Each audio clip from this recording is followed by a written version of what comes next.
Le Hezbollah a tiré des centaines de roquettes sur Israël cette semaine et Israël envisage maintenant une opération terrestre majeure au Liban pour enfin les repousser.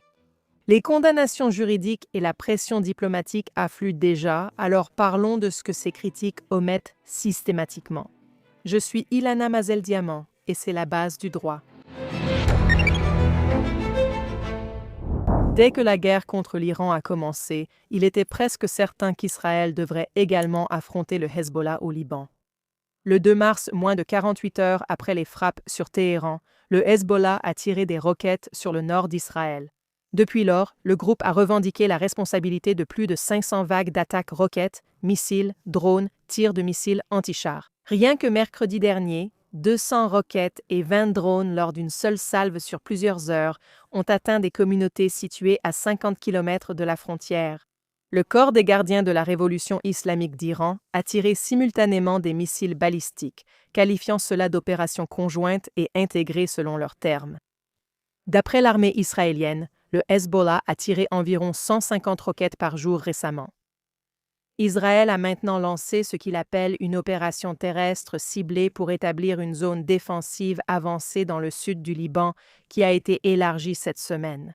Tsahal a éliminé plus de 350 combattants du Hezbollah depuis le 2 mars, y compris des commandants des unités d'élite de la force Radwan. Et Israël se prépare peut-être à s'emparer de toute la zone au sud du fleuve Litani.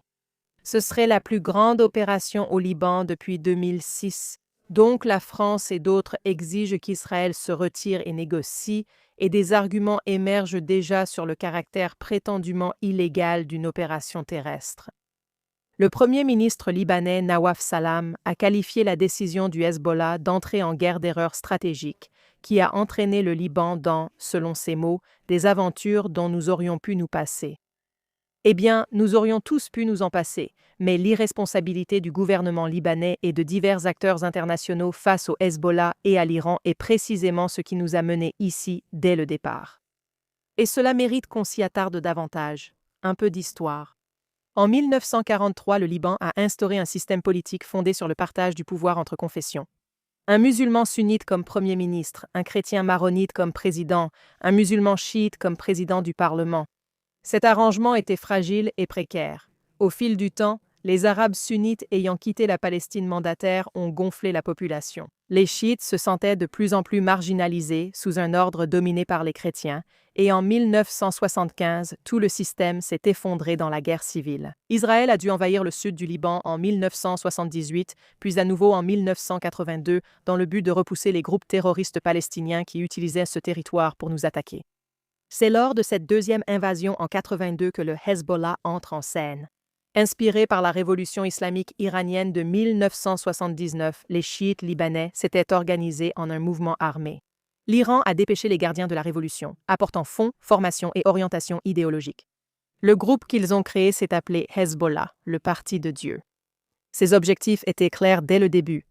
Expulser l'influence occidentale du Liban, détruire l'État israélien et prêter allégeance au guide suprême de l'Iran. 4 décennies de terrorisme ont suivi, avec le Hezbollah devenant l'acteur non étatique le plus puissant du monde. Pendant que le monde entier regardait, en 1983, le Hezbollah a bombardé l'ambassade américaine à Beyrouth, tuant 63 personnes.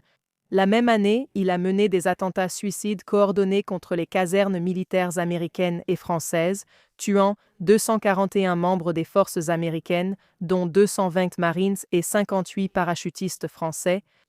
Ce fut la journée la plus meurtrière pour les Marines américains depuis Iwo Jima. En 1985, le Hezbollah a détourné le vol 847 de la TWA, assassiné un plongeur de la marine américaine et retenu les passagers en otage pendant 17 jours. Ils n'ont payé aucun prix, et cela ne s'est pas arrêté au Moyen-Orient. En 1992, le Hezbollah a bombardé l'ambassade d'Israël à Buenos Aires, tuant 29 personnes et en blessant plus de 200. 2 ans plus tard, il a bombardé le centre communautaire juif dans la même ville, tuant 85 personnes sur ordre direct des plus hauts dirigeants iraniens. En 2012, un kamikaze du Hezbollah a tué 5 touristes israéliens et un chauffeur de bus bulgare à l'aéroport en Bulgarie. Pendant tout ce temps, le Hezbollah a construit un véritable réseau mondial avec des cellules opérationnelles et de soutien sur chaque continent habité. avec une infrastructure particulièrement développée en Amérique latine, couvrant au moins une douzaine de pays, du Mexique à l'Argentine. En 2025, des chercheurs de la Rand Corporation ont averti que, face à la pression croissante au Liban et en Syrie, ces réseaux latino-américains du Hezbollah pourraient passer à des opérations actives, exploitant potentiellement les routes de trafic vers les États-Unis et ces villes, ainsi que l'usage de réseaux criminels pour collecter des renseignements aux États-Unis. Cette infrastructure criminelle n'est pas fortuite. Le projet Cassandra de la DEA a révélé un réseau mondial de cocaïne que le Hezbollah dirigeait en partenariat avec des cartels sud-américains et une déclaration sous serment de la DEA en 2016 estime les revenus annuels du Hezbollah issus des stupéfiants à au moins 400 millions de dollars. Le crime, selon les estimations américaines du Hezbollah, représente environ 30% du budget annuel de fonctionnement du Hezbollah, qui s'élève à environ 1 milliard de dollars, tandis que l'Iran fournit le reste. Écoutez, la cocaïne n'est qu'une partie de l'affaire. Le Hezbollah opère aussi dans la région de la triple frontière entre l'Argentine, le Brésil et le Paraguay, une économie illicite générant au moins 5 milliards de dollars par an. Il blanchit de l'argent pour le régime vénézuélien et mène aussi des fraudes en Afrique de l'Ouest. Le portefeuille comprend trafic de drogue, armes, diamants de sang, bois illégal et traite des êtres humains. L'organisation qui cible les civils israéliens fournit de la cocaïne dans les rues d'Europe et des États-Unis, se finançant grâce à toutes les formes de criminalité organisée imaginables.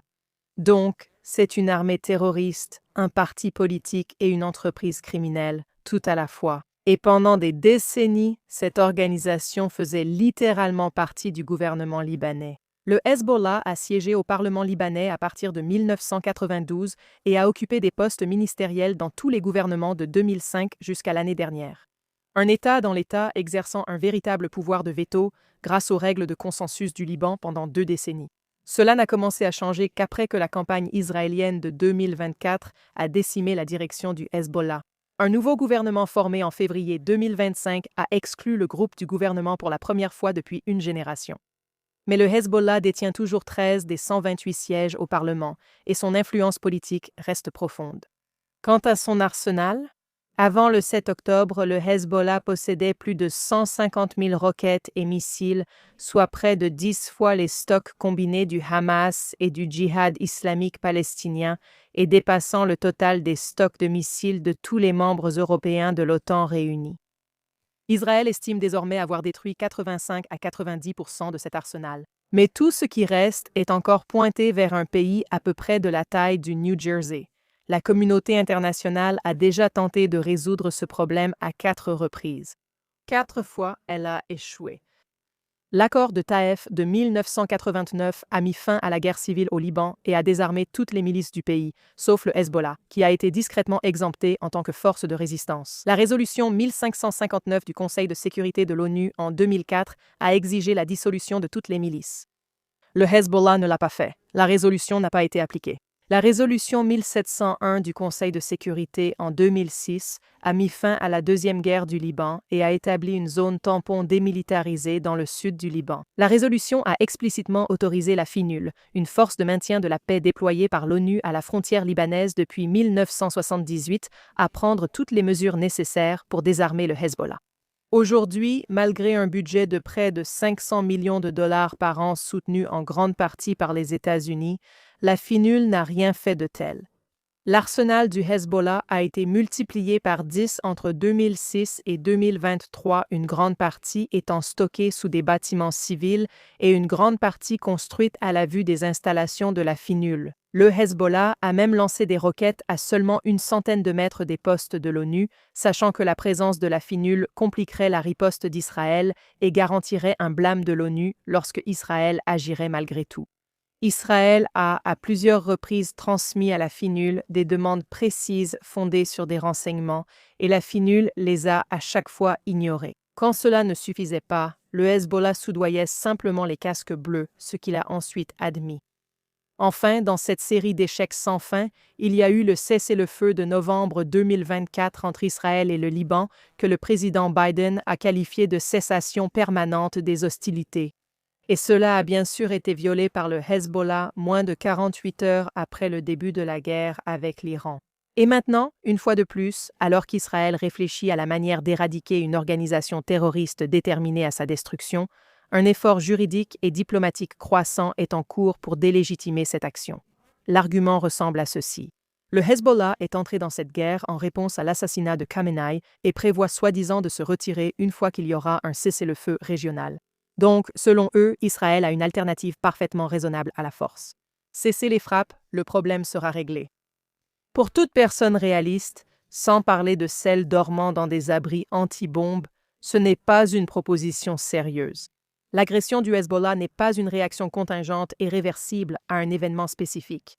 C'est l'expression d'une mission de 44 ans que le Hezbollah exécute depuis bien avant que quiconque ait tué Khamenei. Selon la version juridique, les frappes d'Israël contre l'Iran étaient une agression illégale, nous faisant ainsi perdre le droit de nous défendre contre la riposte. Mais comme cette émission en a discuté avec Natasha Hausdorff il y a quelques semaines, cette prémisse ne tient pas.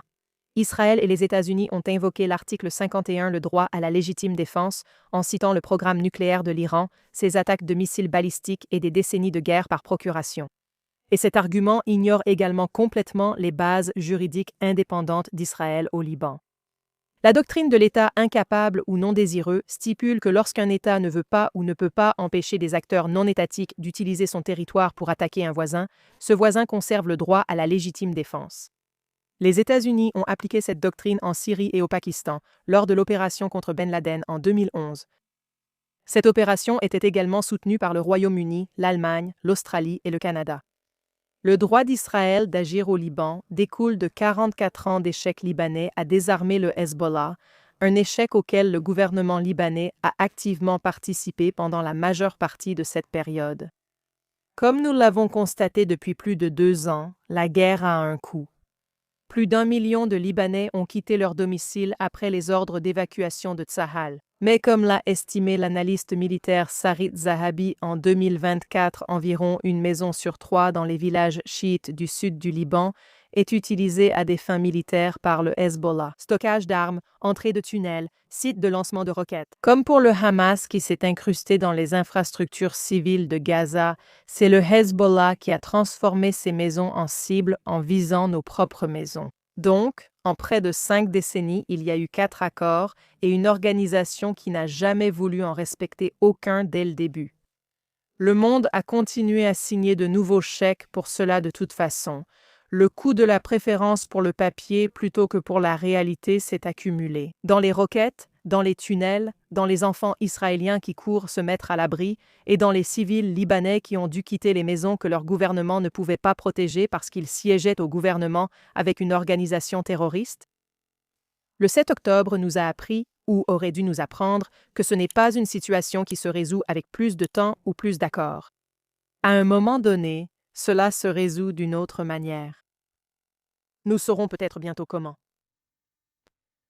Je vous retrouve la semaine prochaine.